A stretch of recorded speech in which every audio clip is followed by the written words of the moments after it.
السلام علیکم ورحمۃ وبرکاتہ۔ محترم ناظرین، جیسا کہ آپ جانتے ہیں کہ اس وقت شہر حیدرآباد کے حالات کس طرح بد سے بدتر ہوتے جا رہے ہیں۔ چھوٹی چھوٹی باتوں پر ایک دوسرے کی جان لینا، ایک دوسرے کو قتل کرنا بہت آسان ہو چکا ہے۔ آپ دیکھتے ہیں کہ ہر کچھ دنوں کے بعد اس طرح کے واقعات تسلسل کے ساتھ پیش آ رہے ہیں، جو کہ پوری انسانیت کے لیے بہت بڑا المی اور ٹریجڈی ہے اس طرح کے حالات کا پیش آنا، کیونکہ انسان چاہتا ہے کہ وہ پیسفل رہے، سکون سے رہے، امن میں رہے، اس طرح کے حالات پیش نہ آئے تاکہ اس کی زندگی کامیابی و کامرانی کے ساتھ چلتی رہے۔ اور کسی بھی سماج کی ترقی اسی وقت ممکن ہے جب اس سماج کے اندر، اس شہر کے اندر، اس ریاست کے اندر امن اور سکون ہو۔ تو آئیے ہم جاننے کی کوشش کرتے ہیں قرآن و حدیث کی روشنی میں کہ آخر قتل کرنا کس قدر سنگین جرم ہے۔ اس وقت میرے ساتھ مفتی محمد جمال الدین صاحب موجود ہیں۔ آئیے جانتے ہیں قرآن و حدیث کی روشنی میں قتل کا انجام اور وہ کتنا بڑا سنگین جرم ہے۔ مفتی صاحب، آپ ہمارے ناظرین کو بتائیے قرآن و حدیث کی روشنی میں کہ قتل کرنا کتنا بڑا جرم ہے۔ السلام علیکم ورحمۃ اللہ وبرکاتہ۔ وعلیکم السلام۔ بسم اللہ الرحمن الرحیم۔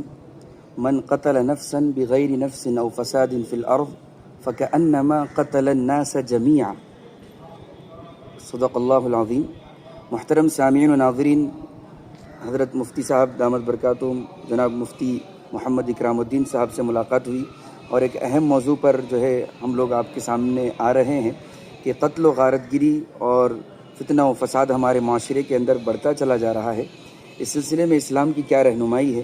اللہ تبارک و تعالیٰ کا ارشاد ہے، جس نے کسی کو ناحق قتل کیا گویا اس نے پوری انسانیت کو قتل کیا، پوری انسانیت کو قتل کیا۔ اور اللہ کے نبی علیہ الصلاۃ والسلام نے فرمایا، اگر پورے انسانیت، پوری دنیا کے لوگ اگر ایک کے ناحق قتل میں شریک ہوں تو اللہ تبارک و تعالیٰ پوری دنیا کو ختم کر دیں گے، اور اللہ تبارک و تعالیٰ پوری دنیا کے انسانوں کو اوندھے منہ جہنم میں ڈال دیں گے۔ ایک شخص کا احترام اسلام نے اس طرح بتایا ہے۔ اور اللہ کے نبی علیہ الصلاۃ والسلام نے فرمایا، محترم ناظرین، کہ جس نے کسی کے قتل میں آدھے کلمے سے مدد کی، یعنی ہاف ورڈ سے اس کی ہیلپ کی قتل میں، تو قیامت کے دن اس حال میں آئے گا وہ کہ اس کی پیشانی پر لکھا ہوگا کہ وہ اللہ کی رحمت سے محروم ہے۔ کس قدر جو ہے وعید ہے۔ اس لیے محترم سامعین و ناظرین، دیکھیں کہ آج معمولی باتوں پر مفتی صاحب قتل ہو رہا ہے، اور یہ دیکھنے میں آ رہا ہے کہ بیوی شوہر کا قتل کر رہی ہے، شوہر بیوی کا قتل کر رہا ہے، شوہر کے رشتہ دار جو ہے اس کی بیوی کا قتل کر رہے ہیں، بیوی کے رشتہ دار اس کے شوہر کا قتل کر رہے ہیں۔ تو اس کا تدارک کیا ہے؟ اس سے ہم کیسے رکیں؟ کیونکہ مفتی صاحب آپ بھی ماشاءاللہ خطیب ہے، دیکھتے ہیں کہ شہر حیدرآباد میں اور خاص طور پر ہمارے علاقوں میں دیکھنے میں یہ آ رہا ہے کہ ہر دن ایک دن گزرتا نہیں قتل کی واردات، اور پتہ چلتا ہے کہ معمولی باتوں پر قتل ہوتا ہے۔ کوئی کسی کے بچے یتیم ہو رہے ہیں، کسی کی ماں جو ہے اپنے لال سے جو ہے جدا ہو رہی ہے۔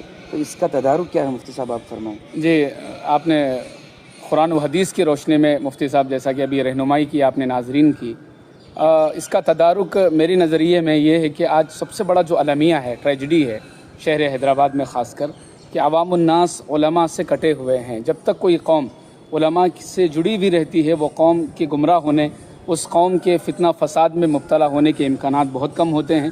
لیکن جو قوم علماء سے کٹی ہو، اپنے اسلامک اسکالر سے کٹی ہوئی ہو، تو انہیں پتہ ہی نہیں چلتا کہ ان کی زندگی قرآن و حدیث کی روشنی میں، شریعت مطہرہ کی روشنی میں کیسے گزرنا چاہیے۔ اسی لیے میں ناظرین سے خاص طور پہ گزارش کرتا ہوں کہ وہ اپنا تعلق علماء سے مضبوط بنائیں۔ اور دوسرا سب سے بڑا المیہ حیدرآباد میں یہ بھی ہے کہ ماشاءاللہ یہاں ہر جمعہ ہر مسجد کے اندر بڑے بڑے علماء کرام قرآن و حدیث کی روشنی میں، حالات حاضرہ کے روشنی میں بیانات کرتے ہیں، لیکن عوام الناس بیان شروع ہونے کے بعد ان کو پتہ چلتا ہے کہ آج جمعہ ہے، اور اس کے بعد وہ جو ہے اس وقت جمعہ کی تیاریوں میں پانی نہانے وغیرہ کے لیے چلے جاتے ہیں۔ یہ بہت افسوس کی بات ہے۔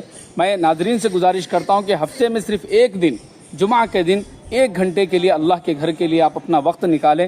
ہفتے میں 1 دن کی بات ہے، اور نکال کر اس بیان کو جو جمعہ کے دن ہوتے ہیں اور مکمل حالات کے مطابق بیانات ہوتے ہیں، تو اس کو ضرور سماعت کریں تاکہ قرآن و حدیث کی روشنی میں اپنی زندگی کو وہ بہتر سے بہتر بنا سکیں۔